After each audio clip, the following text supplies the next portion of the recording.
Hello friends, I am back with the zoology solution of your major test 13. So straight away go to the discussion part. Question number 102 states, a population of a species invade a new area. एक species की जनसंख्या एक नए क्षेत्र में enter करती है, प्रवेश करती है। निम्न में से कौन सी स्थिति एडाप्टिव रेडिएशन करवाएगी? Which of the following condition will lead to adaptive radiation? अब एडाप्टिव रेडिएशन से आपका क्या मतलब है? तो डाइवर्जेंट इवोल्यूशन के एग्जाम्पल में आपने इसे पढ़ा है। एक ही पूर्वज से, एक ही एंसेस्टर से कई सारी लाइंस ऑफ इवोल्यूशन पर अलग अलग स्पीशीज का रेडिएट होना, बनना, इसे हम एडाप्टिव रेडिएशन कह सकते हैं। और ऐसा कब होगा? Area with a single type of vacant habit, किसी एरिया में एक ही वैकेंट हैबिट है जिसमें वो ऑर्गेनिज्म रह सकता है, तो ये तो किसी भी स्थिति में डाइवर्जेंट इवोल्यूशन या एडाप्टिव रेडिएशन को फेवर नहीं कर सकता। तो डी ऑप्शन इसका उत्तर नहीं है। Area with large number of habitat having very low food supply नहीं होगा तो इवोल्यूशन का फोर्स कैसे एग्जिस्ट करेगा? इसलिए सी भी आंसर नहीं है। फिर area with many habitats occupied by large number of species, जो ऑलरेडी ऑक्यूपाइड एरिया है उसमें कोई एक नई जाति लेकर के अपना एडाप्टिव रेडिएशन कर लेगी, ये बात तो सोची भी नहीं जा सकती। सो बी सी डी इसके उत्तर नहीं है। एडाप्टिव रेडिएशन कब होगा? एडाप्टिव रेडिएशन तब होगा जब area with many types of vacant habitats वहां पर होंगे। जब पूरा इलाका खाली है तो कहीं भी जाके बैठ जाओ।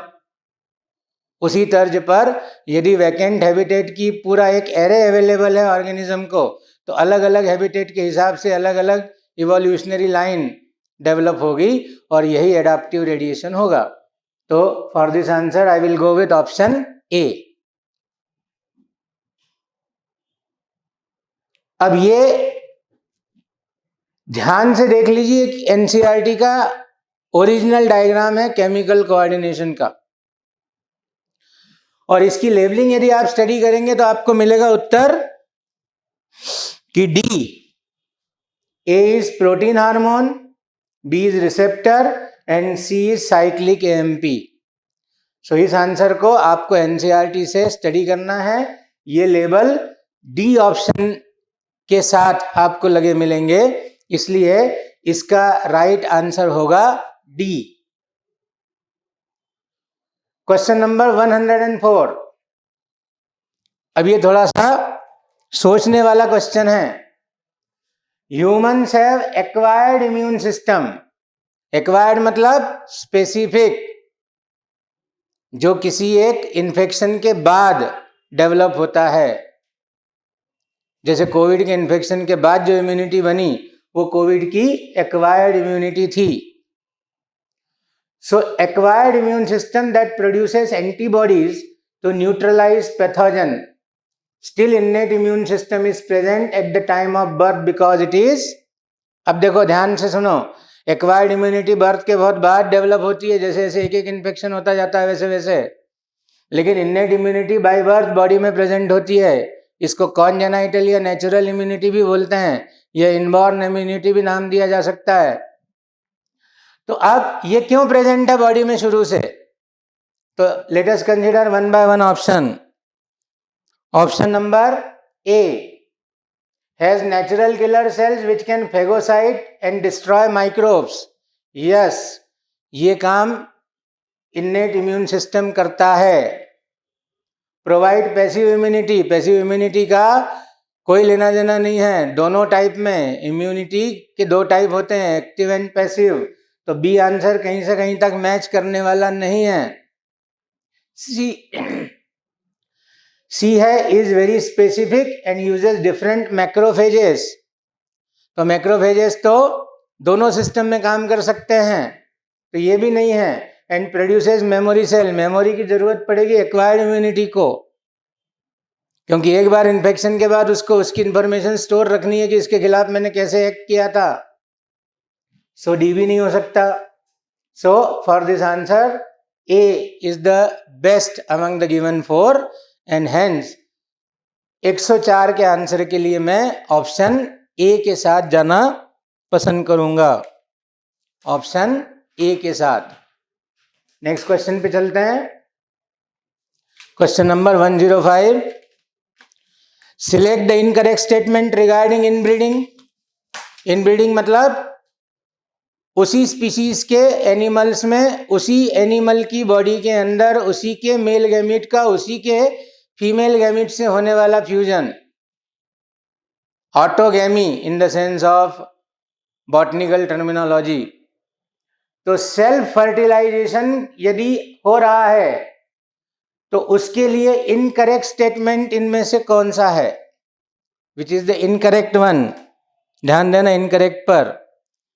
तो continued inbreeding reduces fertility and needs to inbreeding depression, ये बिल्कुल सही है। नहीं तो जो चैप्टर 2 है आपका रिप्रोडक्शन इन फ्लावरिंग प्लांट, उनमें एक आउटब्रीडिंग डिवाइस नाम का टॉपिक दिया हुआ है, उसको भी ध्यान से देखिएगा, उसमें ये लाइन आपको मिल जाएगी। Inbreeding depression cannot overcome bye out crossing. Inbreeding depression cannot be overcome bye out crossing. अब यह बिल्कुल ही गलत है, तो बी इनकरेक्ट निकला है अभी तक। C inbreeding help in elimination of deleterious alleles from the population, ये भी नहीं है। और inbreeding is necessary to evolve a pure line in any animal, ये भी नहीं है। तो इन चारों में से इनकरेक्ट स्टेटमेंट निकला है बी। इन चारों में से इनकरेक्ट स्टेटमेंट बी है, इसलिए इस क्वेश्चन के आंसर में मैं ऑप्शन बी के साथ जाऊंगा। क्वेश्चन नंबर 107, ये बायोमॉलिक्यूल में भी है और ह्यूमन रिप्रोडक्शन के जो एक्सेस डिटेल्स हैं उनमें भी ये क्वेश्चन आता है। Which of the following organic compound is the main constituent of lecithin? तो लेसाइथिन बिना फॉस्फोलिपिड के नहीं बन सकता, तो इसका राइट आंसर है ऑप्शन डी, फॉस्फोलिपिड। ये योक का और रेस्पिरेटरी सिस्टम में आपने सर्फेक्टेंट पढ़ा हुआ है, उसका इंपॉर्टेंट कॉन्स्टिट्यूएंट है। Question number 108, question number 108, main difference between active and passive transport. Main difference क्या है? पैसिव ट्रांसपोर्ट में एनर्जी नहीं लगती, एक्टिव ट्रांसपोर्ट में एनर्जी लगती है। कौन सा ऑप्शन है जो इसको फेवर कर रहा है? ऑप्शन डी देखिए, passive transport require concentration gradient across a biological membrane whereas active transport require energy to move solute. ये इकलौता है जिसमें एनर्जी की बात हो रही है, बाकी किसी भी ऑप्शन में एनर्जी की बात नहीं हो रही है, इसलिए option D is the right answer to this question. Option D is the answer to this question. Question number 109, match the following था, match the column 1 with column 2। अब डाइजेस्टिव सिस्टम का सवाल है, कैसे सॉल्व करेंगे? जब भी कभी रेनिन आए किसी भी ऑप्शन में तो स्पेलिंग ध्यान से देखिएगा। यदि RENNIN है तो डाइजेस्टिव सिस्टम के एंजाइम की बात हो रही है, रेनिन की, और यदि RENIN है तो एक्सक्रीटरी सिस्टम के एंजाइम हार्मोन की बात हो रही है, RENIN, रेनिन। यहाँ पर स्पेलिंग है RENNIN, तो ये डाइजेस्टिव सिस्टम का एंजाइम है जो मिल्क को कोएगुलेट करता है। आंसर दे दिया मैंने, ए का 3। ए का 3 दो ऑप्शन में है, ए का 3 दो ऑप्शन में है। एंटेरोकाइनेज किसको एक्टिवेट करता है? ट्रिप्सिनोजन को। तो बी का 4। तो अब ये दो ऑप्शन मेरे अभी तक स्टेबल चल रहे हैं। रेनिन का मिल्क प्रोटीन A3, बी का 4। तो अब बी में आई है गाड़ी, ठीक है। अब एक और को मिला लेते हैं, ऑक्जेंटिक सेल। ऑक्जेंटिक सेल क्या करते हैं? CIF का प्रोडक्शन। CIF क्या है? Castle's intrinsic factor. क्या करता है? विटामिन B12 के एब्जॉर्प्शन में रोल प्ले करता है। तो ऑक्जेंटिक सेल, विटामिन B12, सी का 1 किस में दिया हुआ है? बी में। आंसर आ गया, आंसर आ गया। फिर भी चौथे को मिला लो, fructose facilitated transport, facilitated diffusion की मैकेनिज्म से एब्जॉर्ब होता है। तो यहां ऑप्शन बी मेरे सारे रिक्वायरमेंट्स को पूरा कर रहा है, इसलिए यहां पर मैं बी ऑप्शन के साथ जाऊंगा।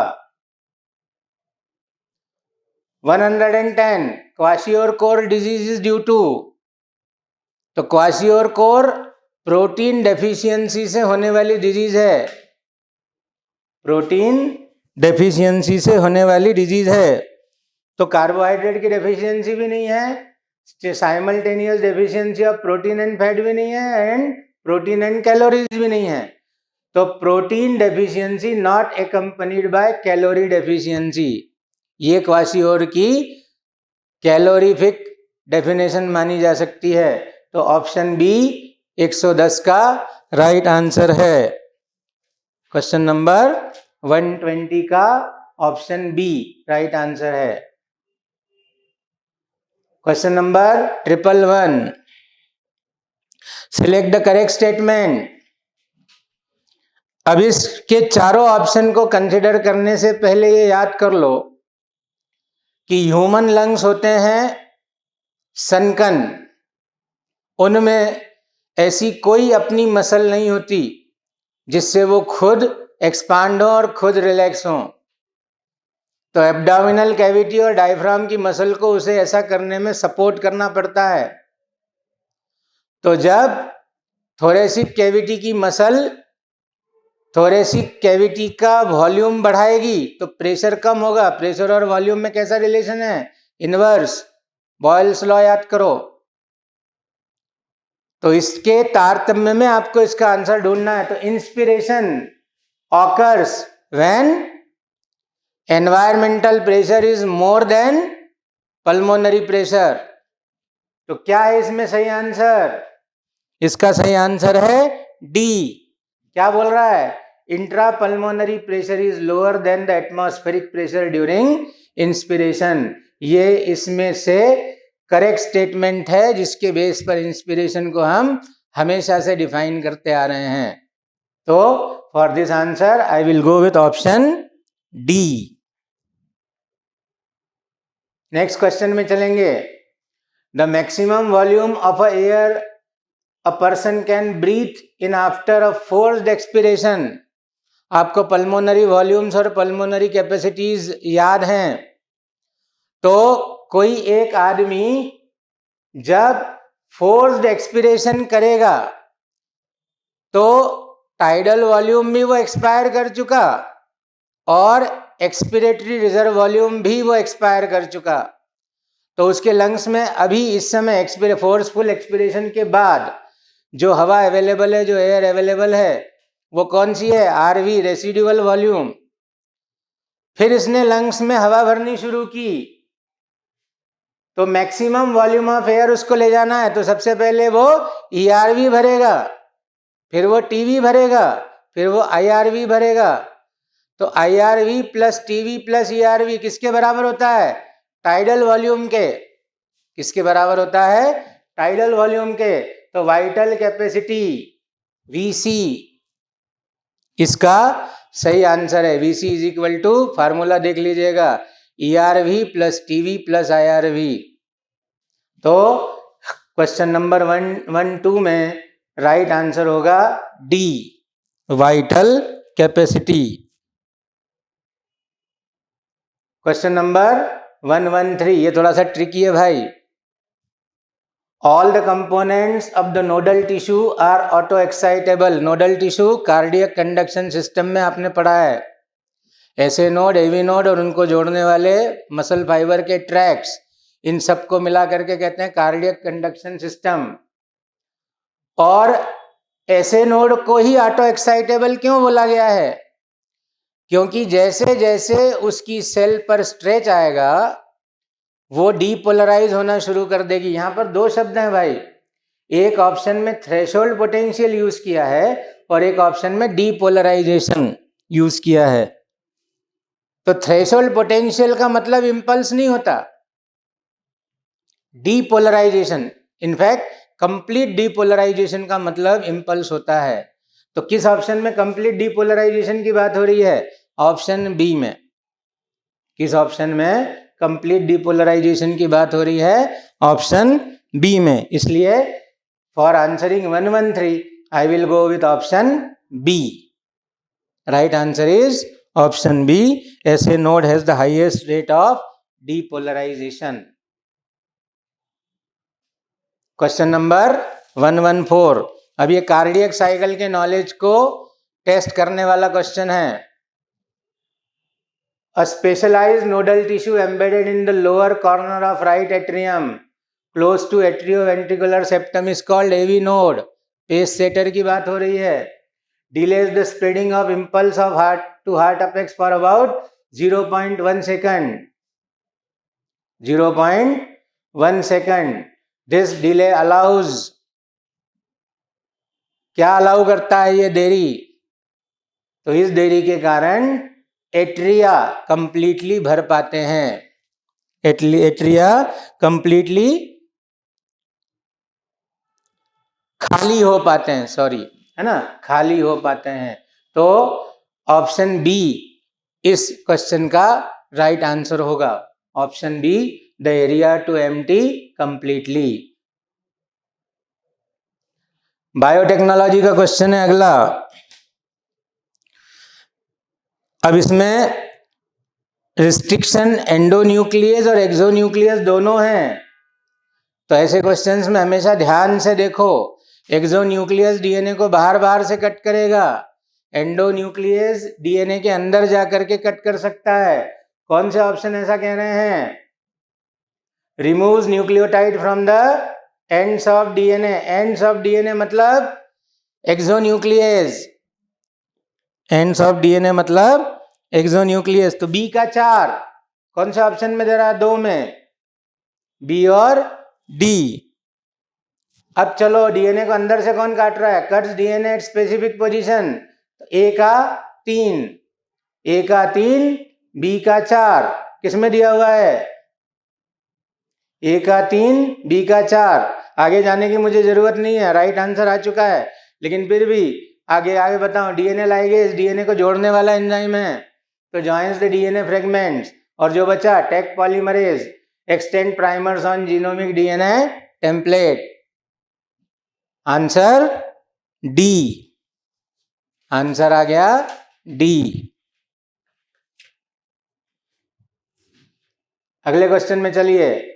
The 2 antibiotic resistant gene on vector PBR3222 stands for. कौन से 2 सिलेक्टेबल मार्कर साइट्स होते हैं PBR322 में? Plasmid of Bolivar and Rodrigues number 322 में. तो ये है एम्पिसिलिन एंड टेट्रासाइक्लिन. ये कौन से हैं? Ampicillin and tetracycline. तो option C is the right answer.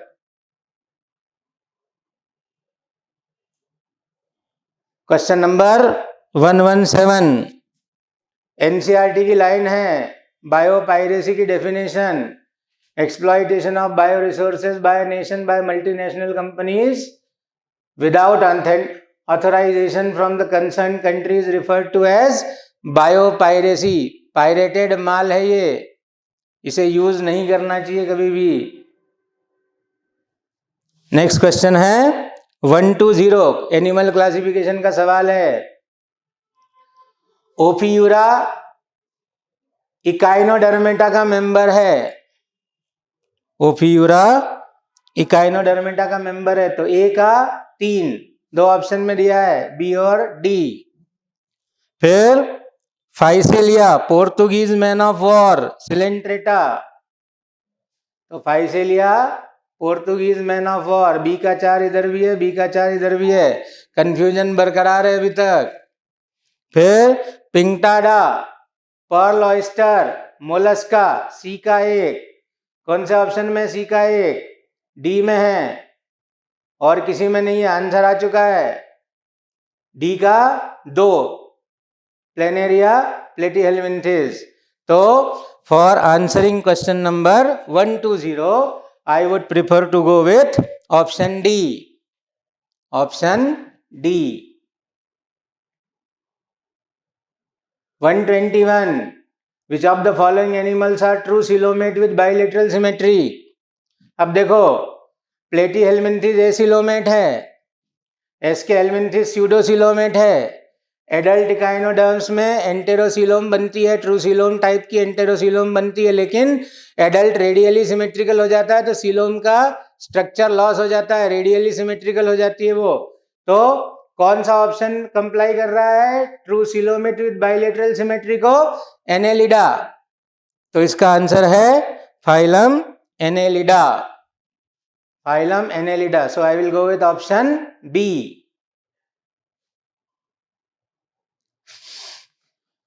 अब ये साइटोलॉजी का सवाल है भाई, एनिमल टिश्यू से। अब इसको भी थोड़ा सा ट्रिकी लेवल पर देखना पड़ेगा। टाइट जंक्शन क्या होते हैं?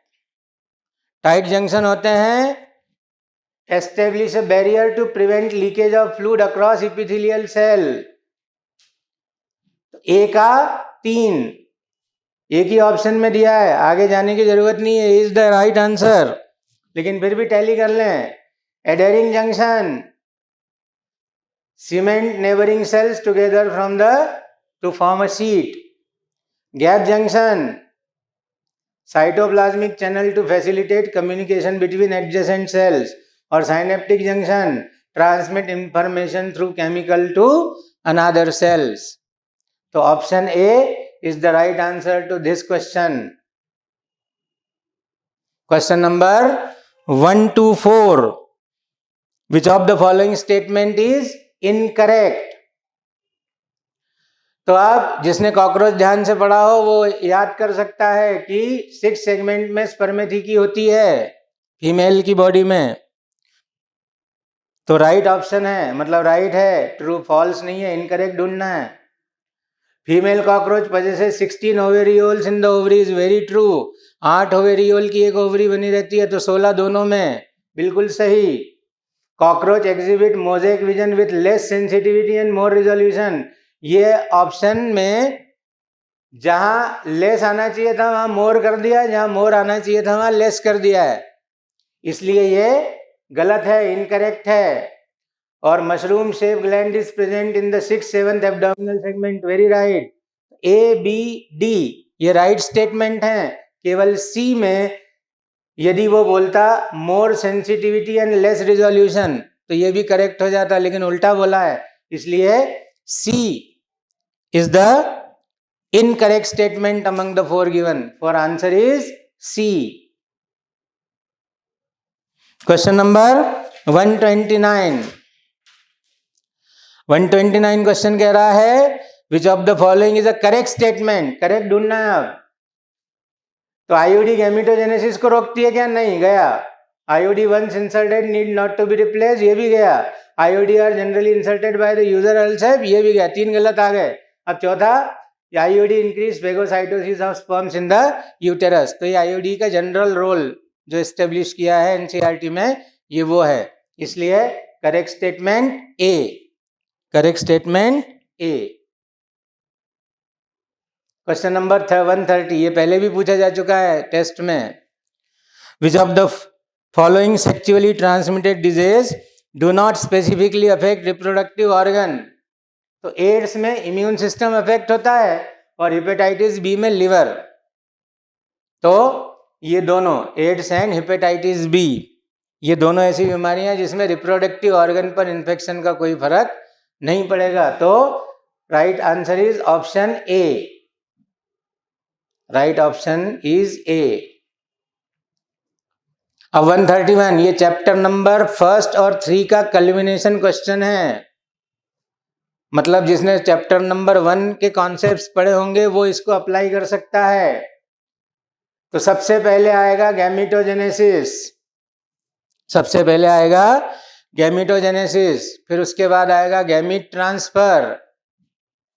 गैमीट ट्रांसफर के बाद सिनगैमी होगी, फर्टिलाइजेशन होगा, फिर जाइगोट बनेगा, फिर सेल डिवीजन क्लीवेज के थ्रू मल्टी सेल्युलरिटी की तरफ ले जाएंगे, फिर सेल डिफरेंशिएशन होगा, हिस्टोजेनेसिस होगा, ऑर्गेनोजेनेसिस होगा, और तब जाकर के एम्ब्रियो का फॉर्मेशन होगा. तो right answer is option C. ये सही सीक्वेंस है इवेंट्स का जो एम्ब्रियोनिक डेवलपमेंट के आसपास प्री और पोस्ट फर्टिलाइजेशन इवेंट को मिला करके हम बना सकते हैं. तो option C is the right answer. Question number 132. Which hormone is responsible for both the milk ejection reflex and fetal ejection reflex? ये दोनों का कारण है ऑक्सीटोसिन. ऑक्सीटोसिन को हम इजी चाइल्ड बर्थ हार्मोन भी कहते हैं, और लैक्टेटिंग मदर में इसका रोल हो जाता है मिल्क रिलीजिंग हार्मोन. तो ये दोनों काम ऑक्सीटोसिन के अलावा दूसरा कोई नहीं कर सकता. इसलिए right answer is option A, oxytocin. Question number 133. अभी थोड़ा सा घुमा के पूछा हुआ सवाल है. No new follicles develop in the luteal phase. Luteal phase में कौन है ओवरी में? Corpus luteum. कॉर्पस ल्यूटियम का रोल क्या है? Secretion of progesterone. प्रोजेस्टेरॉन जब सिक्रीशन पर है तो कौन से दो हार्मोन के लेवल बहुत लो है? एफएसएच और एलएच. कौन से दो हार्मोन्स के रोल बहुत लो लेवल पर जाएंगे? एफएसएच और एलएच. तो यदि दोनों के लेवल लो हैं इसलिए ओवरी में कोई नया फॉलिकल बनने की शुरुआत नहीं हो सकती, क्योंकि उसे एफएसएच को करना है और एफएसएच उस समय लो है प्रोजेस्टेरॉन के प्रोमिनेंस की वजह से. So right answer is option B. Right answer is option B. अब जो एडाप्टिव रेडिएशन वाला पहला क्वेश्चन था उसका अपोजिट है ये. In Australia marsupial and placental mammals have evolved to share many similar characteristics. This type of evolution may be referred as, आपके evolution के चैप्टर में एक चार्ट दिया हुआ है प्लाजेंटल मैमल और मार्सुपियल मैमल्स का, और उनके बीच का जो पैरेललिज्म है वो उस डायग्राम में शो किया गया है. पैरेलल इवोल्यूशन को कौन शो करता है? पैरेलल इवोल्यूशन को कन्वर्जेंट इवोल्यूशन शो करता है. तो इसका आंसर है कन्वर्जेंट इवोल्यूशन, ऑप्शन बी. 134 का right answer B. Question number 138. Match the following part of nephron with their function. अब देखो descending limb of Henle's loop में क्या होता है? Descending limb of Henle's loop में केवल रीएब्जॉर्प्शन ऑफ वाटर. तो रीएब्जॉर्प्शन ऑफ वाटर मतलब 1 का 2. कौन से ऑप्शन में दिया है? डी. आंसर मिल चुका मुझे, लेकिन फिर भी मैं आगे जाऊंगा. बी क्या है? Proximal convoluted tubule. सही इसका मैचिंग क्या है? Reabsorption of iron, water and organic nutrient. तो बी का 4. C ascending limb of Henle's loop, resorption of salts only, C1. And D distal convoluted tubule जो बचा, conditional reabsorption of sodium ions and water. So for this answer I will go with option D. Option D is the right answer to question 138. 139. अब ये classification का वो सवाल है जो excretory system में डाला गया है, इसलिए आपको बार बार ये ताकीद दी जाती है कि एनिमल क्लासिफिकेशन के डिटेल्स एनसीईआरटी से फॉलो जरूर करो, पर जब सिस्टम्स पढ़ो तो सिस्टम्स में हर फाइलम की क्या स्थिति है ये जरूर देखो और उसे याद रखो, नहीं तो ऐसे सवाल नहीं बनेंगे। Match the item column A with column 2। Podocyte, क्या होता है पोडोसाइट्स में? Filtration slates. तो ए का 4 किस में दिया हुआ है? सिर्फ एक में, 2 में, ए और बी में। फिर प्रोटोनेफ्रिडिया, प्रोटोनेफ्रिडिया किस में पाए जाते हैं? सिफेलोकॉर्डेटा। सिफेलोकॉर्डेटा का कौन सा मेंबर है? कौन सा मेंबर है इसमें? एम्फिऑक्सस। कौन सा मेंबर है? एम्फिऑक्सस। तो podocyte filtration slit, protonephridia, amphioxus, nephridia, annelida, आप लोग अर्थमम पढ़ चुके हैं, and renal calculi, crystallised oxalates. कौन सा ऑप्शन टैली कर रहा है इसको? 139 का ए, 139 का ए। So for this answer I will go with option A. Question number 140. Which of the following receptors are specially responsible for maintenance of balance of body and posture? तो body posture को maintain 2 condition में किया जाता है, एक static equilibrium और एक dynamic equilibrium. Static equilibrium को कंट्रोल करने वाले जो रिसेप्टर्स हैं वो होते हैं मैक्यूला, और डायनेमिक इक्विलिब्रियम को कंट्रोल करने वाले सेंटर्स होते हैं क्रिस्टा एम्पुलरिस। तो इसमें B is the right answer, crista ampullaris and macula. मैंने आपको उसका क्लासिफिकेशन करके बता दिया कि डायनेमिक इक्विलिब्रियम है तो क्रिस्टा, और स्टेबल इक्विलिब्रियम है, स्टैटिक इक्विलिब्रियम है तो मैक्यूला उसको कंट्रोल करेगा। तो right answer is B. Question number 141। Which of the following is not correct? Not correct ढूंढना है। तो पहले ही मेरे को मिल गया, rod are very sensitive and contribute to daylight vision. भाइयों, rod never contribute in daylight vision, they are the element to view in dim light vision. रात में अंधेरे में जब आप देखते हो तो आपके कोन एक्टिव नहीं होते, रॉड एक्टिव होते हैं। तो ये स्टेटमेंट बिल्कुल ही रॉन्ग है, ठीक है। बाकी के तीनों सेंटेंस राइट है, इसको एनसीईआरटी से मिला लीजिएगा, most of the time NCERT की लाइन्स हैं ये। 142 जॉइंट्स का सवाल है, locomotion and movement. Gliding joint कहाँ होता है? ग्लाइडिंग जॉइंट कहाँ होता है? Between the carpal. 2 flat condyles जब बोन के आपस में मिलते हैं और एक दूसरे पे सिर्फ स्लाइड कर सकते हैं, ऐसे जॉइंट को बोलते हैं ग्लाइडिंग मूवमेंट, और ये सिर्फ रिस्ट जोन में है। तो रिस्ट कौन सी बोन बनाती है? कार्पल। तो बिटवीन द कार्पल, तो 1 का 3 किसमें दिया है? सिर्फ एक ऑप्शन में, सी। आंसर आ चुका, लेकिन फिर भी क्रॉस चेक करना बनता है। हिंज जॉइंट, हिंज जॉइंट में कहाँ पाया जाएगा? तो हिंज जॉइंट एग्जिस्ट कर रहा है ह्यूमरस और अल्ना के बीच। Elbow joint, hinge joint, one side opening one side close. फिर pivot joint, pivot joint exist करता है बिटवीन एटलस एंड एक्सिस। जो स्कल के रोटेशनल मूवमेंट है वो आपको कैसे मिलते हैं? इस पाइवट जॉइंट की तरफ से। और ये किसके बीच में बनता है? एटलस और एक्सिस के बीच। और एटलस ने स्कल को होल्ड करके रखा हुआ है, इसलिए वो स्कल एक्सिस पर घूमती है एटलस के साथ।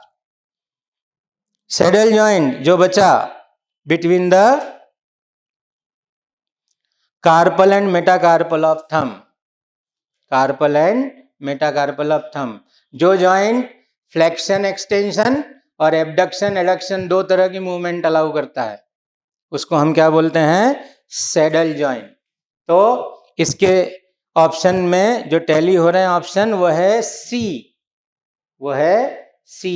सो for this answer I will go with option number C. Autoimmune disorder पूछा है नेक्स्ट क्वेश्चन में।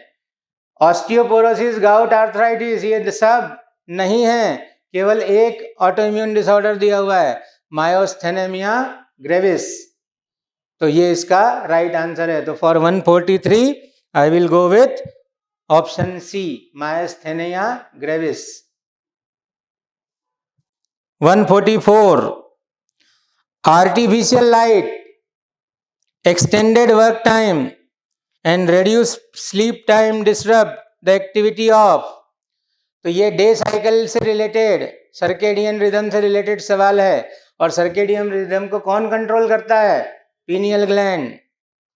पीनियल ग्लैंड, पीनियल ग्लैंड शाम से बढ़ना शुरू होता है, मिडनाइट के बाद मैक्सिमम होता है, और आफ्टरनून उसका ब्लड में रिले मिनिमम लेवल पर होता है। तो इस वजह से आपका डेली साइकिल जो बनता है ये पीनियल ग्लैंड बनाती है मेलेटोनिन के through.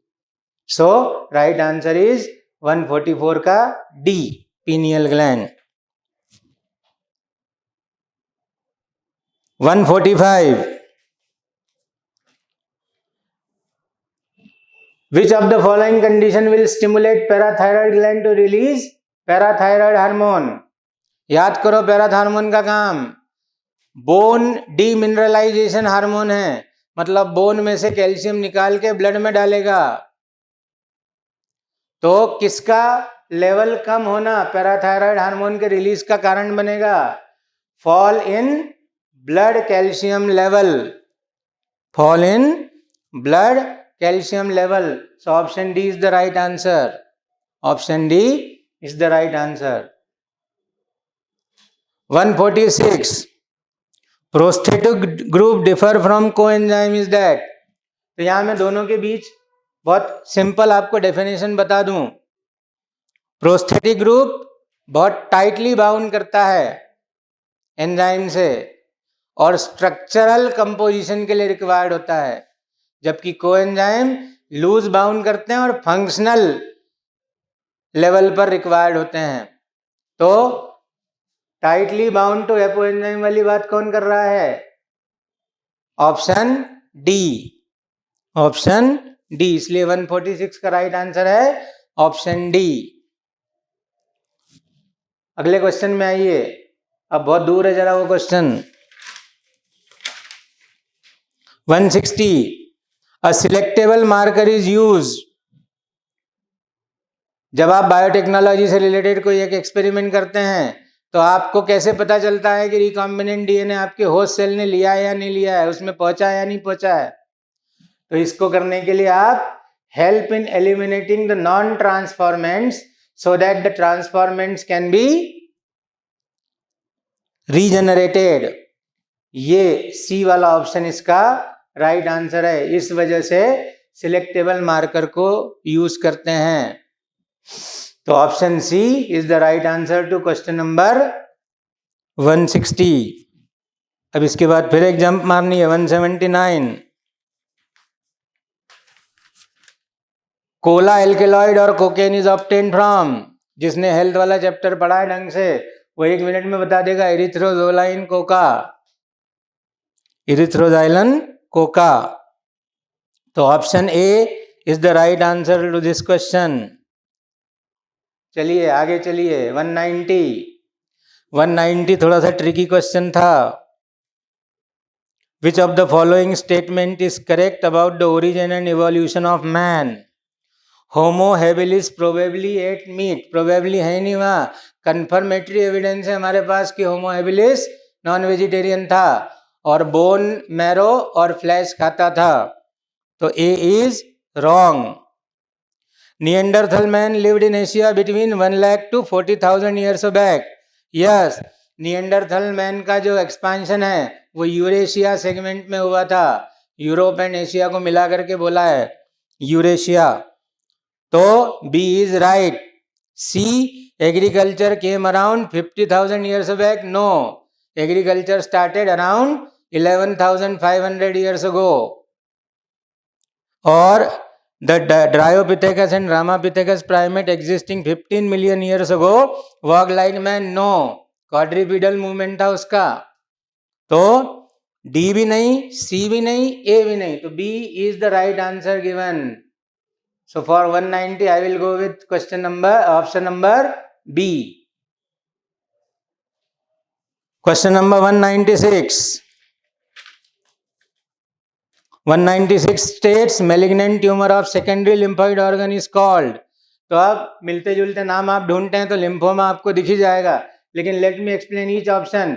Leukaemia is blood cancer. Cancerous growth in WBC number in body. तो leukaemia. Sarcoma is the cancer caused in connective tissue cells. Sarcoma is the cancer caused in connective tissue cells. Carcinoma is the cancer caused in epithelial cells. Carcinoma is the cancer caused in epithelial cells. तो बचा lymphoma.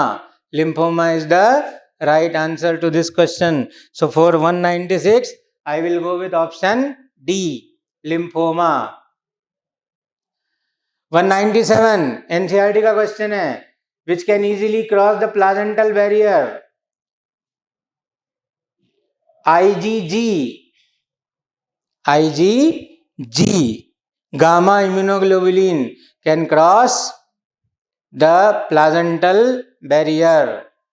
IgA membrane bound होती है, IgM बहुत heavy molecular weight की होती है, और IgD का प्लाजेंटल बैरियर को क्रॉस करने से कोई लेना देना नहीं है. So 197 ऑप्शन है gamma immunoglobulin IgG. Question number 198. Again थोड़ा सा NCERT का कंसिडरेशन है और आंसर सामने. All the following are responsible for ringworm except. तो वुचेरेरिया ब्रैकोफ्टाई फाइलेरियसिस एलिफेंटाइटिस का एजेंट है और ये निमेटोडा में आता है. इसका फंजाई से कोई लेना देना नहीं है. Ringworm is caused by fungus. तो all three given in ABD are fungus. Only C is nematode, which causes another disease. So right answer is option C, Wuchereria bracofti. Wuchereria bracofti. Question number 199 NCERT का diagram है. किसका diagram है ये? Morphine का chemical formula, chemical composition. तो 199 option C. Last question. Hugo de Vries believed a single step large mutation. Mutation Oenothera lamarckiana में Hugo de Vries ने खोजा था. Evening primrose common name. और इस प्लांट में जब म्यूटेशन उसने खोजा तो म्यूटेशन के लिए जो टर्म उसने दिया था वो था सॉल्टेशन, जंपिंग, वो था सॉल्टेशन. सो 200 क्वेश्चन का राइट आंसर है option D, saltation. So here we finish the zoology section of your paper. I hope you will get benefit of this discussion. Thank you and do see you again. Bye.